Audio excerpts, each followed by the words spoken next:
অভিনয়ে গড়পড়তা হলেও নিজের প্রযোজনায় বেশ কিছু সিনেমা করেছেন ব্যবসায়ী অনন্ত জলিল। নায়ক হিসেবে দেখা গেছে অন্যের প্রযোজিত ছবিতেও। নতুন খবর হচ্ছে আর অভিনয় করবেন না অনন্ত জলিল, ছেড়ে দেবেন সিনেমা। সম্প্রতি এক সাক্ষাৎকারে তাই জানিয়েছেন অনন্ত। তার কথায়, হাতে যে কয়টা কাজ আছে শেষ করে হয়তো চলচ্চিত্র ছেড়ে দেব। বাচ্চারা ইসলামিক লেখাপড়া করে, তার বাবা মা সিনেমা করে, এমনটা ভালো দেখায় না। এরপর বলেন, বর্ষার কথা হচ্ছে আমাদের হাতে যে 2-3টা মুভি আছে সেগুলো শেষ করে তারপরে দেখা যাবে। আমার 2টা ছেলে আছে জানেন।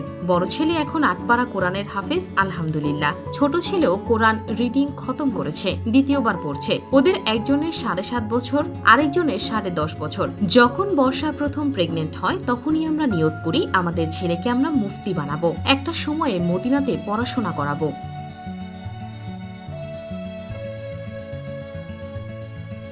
এই অভিনেতা আরো বলেন, আমার 2 ছেলে মানারাতে পড়ে, যেহেতু ওখানে ইংলিশ মিডিয়ামের সঙ্গে সঙ্গে ধর্মীয় পড়াশোনা হয়, ওরা কিন্তু জোহরের নামাজের পর ছুটি দিয়ে দেয়। এই যে একটা ইসলামিক শিক্ষা, ওরা বাসায় আসার পর ওদের টিচার আসে, এরপর ওরা মাদ্রাসায় চলে যায়। ওরা আমাদের চেয়ে বেশি বিজি। বর্ষার সিনেমা ছেড়ে দেওয়া প্রসঙ্গেও কথা বলেছেন অনন্ত জলিল। তিনি বলেন, যেহেতু ওরা ইসলামিক লাইন ও জেনারেল লাইনে পড়াশোনা করে, ওর আম্মু সিনেমা করবে এটা ওদের ভালো লাগবে না।